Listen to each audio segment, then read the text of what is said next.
మన ప్రభువును రక్షకుడైన యేసుక్రీస్తు పరిశుద్ధ నామమున ప్రియదేవుని సంగమ ప్రియదేవుని బిడ్డలారా మరి ఉదయకాల సమయం దేవుని వాక్యాన్ని ధ్యానించడం ముందుగా ప్రార్థన చేసుకుందాం. ప్రార్థన.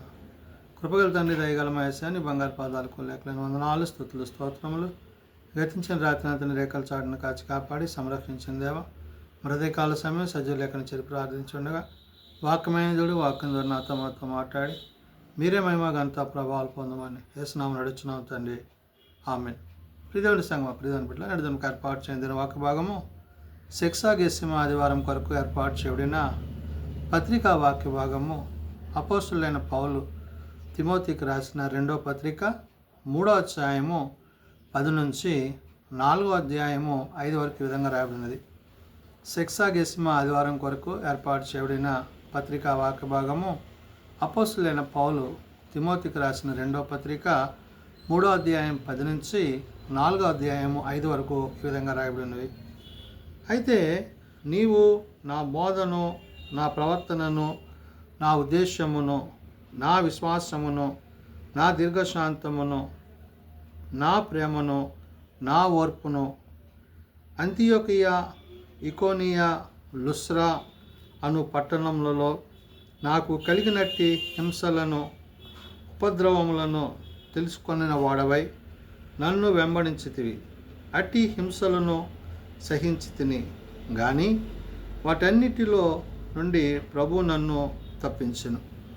పౌలు భక్తుడు తిమోతికి పత్రిక రాస్తూ బహు కష్ట సమయంలో, బహు శ్రమల సమయంలో, బహు శోధనల్లో మరి పౌలు ఉన్నప్పుడు అలాంటి పరిస్థితుల్లో తాను అనగా తిమోతి పౌలును వెంబడించాడంట.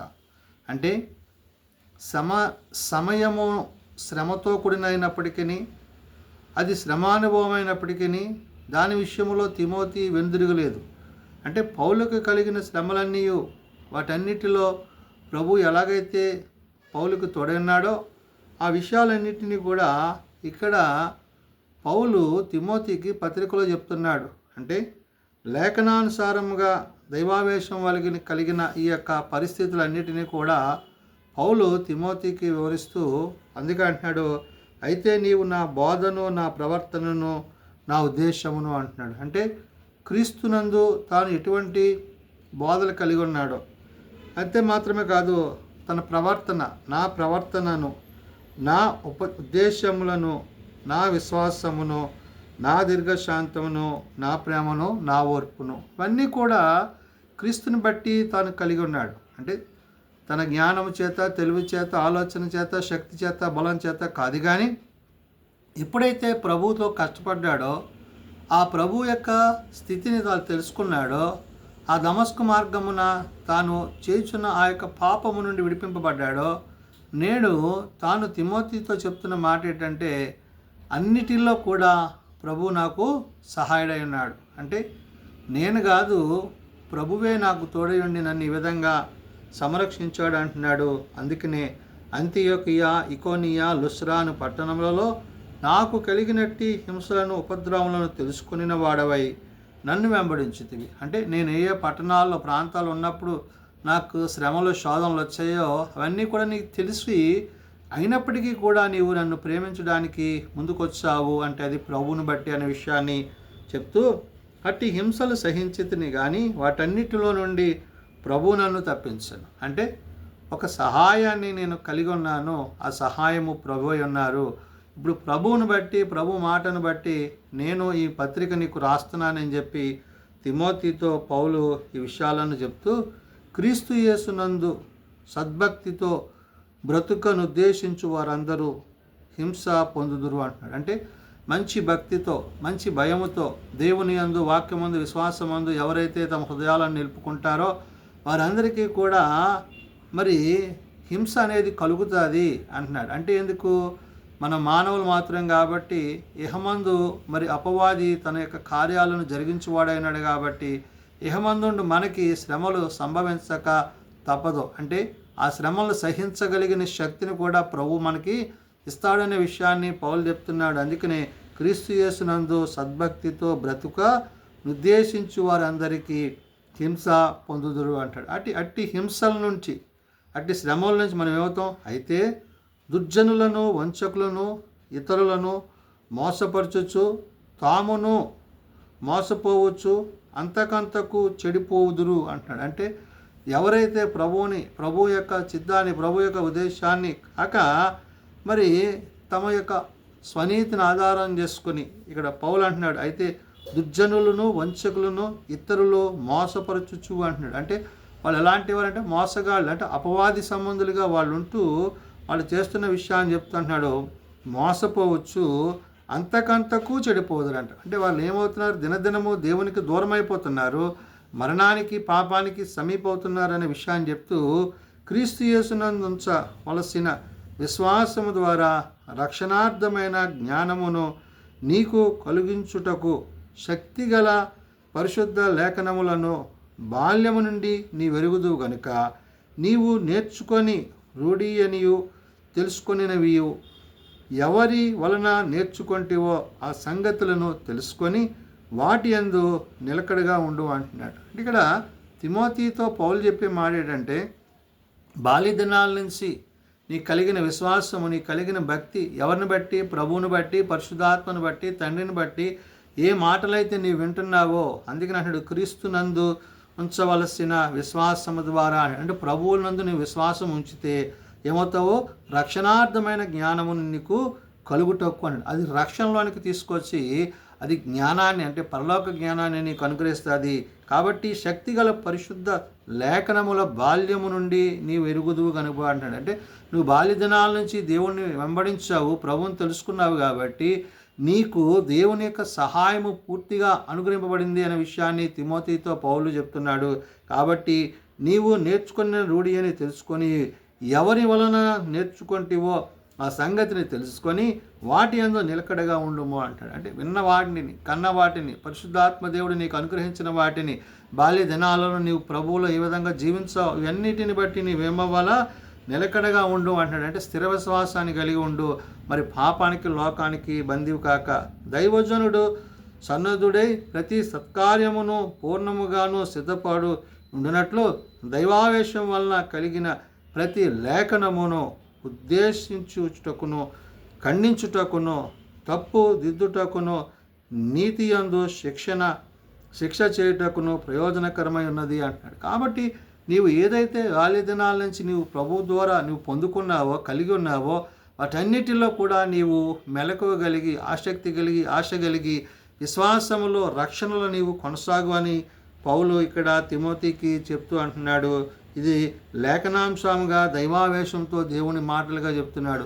రెండవదిగా 4వ అధ్యాయం 1 నుంచి 5 వచనం చూసినప్పుడు, దేవుని ఎదుటను సజీవులకును మృతులకును తీర్పు తీర్చు క్రీస్తు యేసు ఎదుటను ఆయన ప్రత్యక్షత తోడును ఆయన రాజ్యము తోడును నేను ఆనబెట్టి చెప్పినదేమనగా అంటున్నాడు. అంటే ప్రభువుని బట్టి ఇక్కడ ఏమన్నాడు, వాక్యమును బట్టి ప్రకటిస్తూ పౌలు అంటున్నాడు, వాక్యమును ప్రకటించుము, సమయమందును అసమయమందును ప్రయాసపడుము, సంపూర్ణమైన దీర్ఘశాంతముతో ఉపదేశించుచు, ఖండించుచు, గద్దించుచు బుద్ధి చెప్పు అంటున్నాడు. అంటే నీవేదైతే విన్నావో, కన్నావో వాటిని నీవు ఉపదేశించే విషయంలో ఒకవేళ గద్దించాల్సి వస్తే గద్దించు, శిక్షించాల్సి వస్తే శిక్షించు, కానీ వాక్యం మాత్రం ప్రకటించడం మానద్దు అంటున్నాడు. అంటే ఏ వాక్యం అయితే మనల్ని బ్రతికించిందో, ఏ వాక్యం అయితే మనల్ని జీవింపజేసిందో ఆ వాక్యానుసారంగా మనం జీవించాలనే విషయాన్ని పౌలు ఇక్కడ చెప్తున్నాడు. అందుకనే దేవుని ఎదుటను సజీవులకును మృతులకును తీర్పు తీర్చు క్రీస్తు యేసు ఎదుట. ప్రభు రెండో రాకడలో ఆయన సింహాసనం ఎట్టు మనం నిలబడినప్పుడు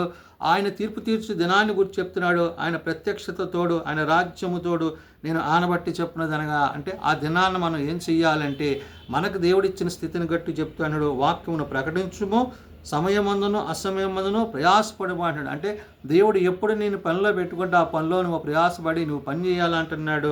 సంపూర్ణమైన దీర్ఘశాంతముతో ఉపదేశించుచు, ఖండించుచు, గద్దించు బుద్ధి చెప్పు అన్నాడు. ఇది సంపూర్ణమైనది. అంటే ఇందులో ఏమాత్రం నువ్వు వెనుకడుగు వేయకుండా క్రీస్తు ప్రేమ యందు నువ్వు కొనసాగాలి.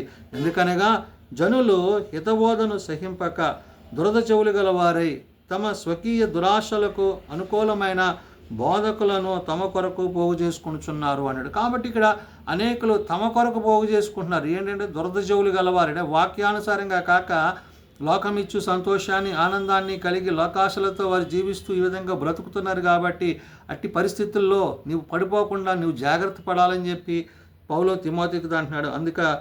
ఎందుకనగా జనుల హితబోధను సహింపక దురదశవులు గలవారే తమ స్వకీయ దురాశలను అన్నాడు. అంటే తమ సొంత లాభానికి అది ఇహ సంబంధమైనదే ఉంటుందనే విషయాన్ని గుర్తు చేస్తున్నాడు.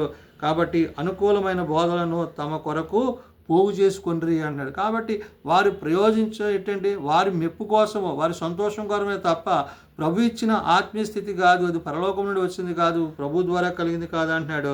అందుకనే సత్యమునకు చెవి నీయక ఇక్కడ కల్పనా కథల వైపునకు తిరుగు కాలము వచ్చును అన్నాడు. అంటే వారు సత్యాన్ని తెలుసుకోరు, ప్రభువుని తెలుసుకోరు, ప్రభు వైపు జీవించరు. వాళ్ళు ఏమవుతున్నారంటే కల్పనా కథల వైపు, అంటే ఈ లోకం కల్పించే ఆశయాలకు వాళ్ళు బందీలు అయిపోయి దాని యందు ఉంటున్నారు తప్ప సత్యాన్ని గ్రహించట్లేదు, ప్రభువుని గ్రహించట్లేదు. ప్రభు వచ్చిన విషయాన్ని వారు మర్చిపోయారు అనే విషయాన్ని చెప్తున్నాడు. అయితే నీవు అన్ని విషయంలోనూ మితముగా ఉండము, శ్రమపడము, స్వార్థకుని పని చేయము, నీ పరిచర్యను సంపూర్ణముగా జరిగించము. కాబట్టి నువ్వు ఆ విధంగా నీవు ఉండకుండా నువ్వేం చేయాలంటున్నాడు? నీవు అన్ని విషయాల్లో మితముగా ఉండు అంటున్నాడు. అంటే ఏది నిజమో ఏది సత్యమో నువ్వు తెలుసుకుని ఆ ప్రకారం నువ్వు జీవించాలి. శ్రమపడు, దేనికోసం? ప్రభు కోసం కష్టపడు, సువార్తికుని పనిచేయి, అంటే ప్రభు ఇచ్చిన వాక్యాన్ని, వాగ్దానాన్ని, విశ్వాసాన్ని నీవు తెలియచేయి అంటున్నాడు. నీ పరిచర్యను సంపూర్ణముగా జరిగించాలి. అంటే ప్రభు వచ్చేసరికి నీవు ఎలాగ ఉండాలంటే ఆయన రాజ్యమందు ఆయనతో జీవించేవాడివై ఉండాలనే విషయాన్ని ఇక్కడ పౌలు తిమోతికి తన 2వ పత్రికలో చెప్తున్నాడు. కాబట్టి ఇక్కడ లేఖనానుసారమైన దైవావేశంతోనేమో ఈ 3వ అధ్యాయం 10 నుంచి 17 వచనాలు చెప్పి 4వ అధ్యాయం 1 నుంచి 5 వచనాల్లో వాక్యమును ప్రకటించుట యందు నీవు నిర్లక్ష్యంగా ఉండద్దు అంటున్నాడు. కాబట్టి నేడు విశ్వాసులైన ప్రతి సేవకుడు, విశ్వాసి, దేవుని యందు విశ్వాసం కలిగి రక్షణలో కొనసాగుతున్న ప్రతి వ్యక్తి కూడా ఆ వాక్యానుసారంగా జీవించినట్లయితే తప్పక దేవుడు తనకు ఆయన వచ్చినప్పుడు తగిన కాలమందు ప్రతిఫలం ఇచ్చునని ఉదయకాల సమయమున భక్తులైన పౌలు ద్వారా తెలియజేయబడుతున్న మాటలు. ప్రార్థన చేసుకుందాం. ప్రేమ నమ్మకం కలిగిన మా తండ్రి, కృప కలిగిన దేవా, ఇదిగో నాయన మరి ఆనాడు తిమోతికి నువ్వు పత్రిక రాస్తూ నీ సేవకుని ద్వారా హెచ్చరిక మాటలను తెలియజేసి ఉన్నావు. నిజమేనాయన దుర్దేవులు గలవారు హితబోధలను బట్టి లోకం వైపు పాపం వైపు నడిచే పరిస్థితులు ఉన్నవి కాబట్టి అయ్యా, తమ స్వనీతిని ఆధారం చేసుకునే పరిస్థితులు ఉన్నాయి కాబట్టి నీ నీతిని విడిచి నాయన లోకం వైపు పాపం వైపు పడిపోయే పరిస్థితులు ఉన్నాయి కాబట్టి నాయన అటు రీతిగా నేడు నీ బిడ్డలు వండుకుంటున్నట్లు నీ సహాయం దయచేయండి.